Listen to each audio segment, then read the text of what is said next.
Party ముఖ్య నేతలతో వైతేపా అధ్యక్షురాలు వైఎస్ షర్మిల లోటస్ పాండ్లోని పార్టీ కార్యాలయంలో మంగళవారం అత్యవసర భేటీ నిర్వహించారు. పార్టీ విలీనం, భవిష్యత్ కార్యాచరణపై నేతలతో ఆమె చర్చించినట్లు తెలుస్తోంది.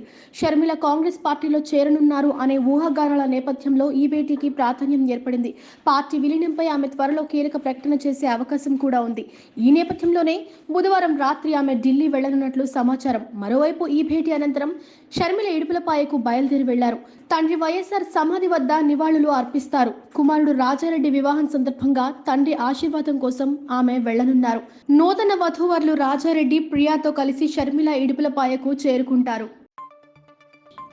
నేనొక నిజం, జరిగే యథార్థాల అగ్ని పర్వతం, జననం మరణం మధ్య జరిగే నాటకానికి నేనే సాక్షిని. సగటు మానవుని గొంతుక నేను.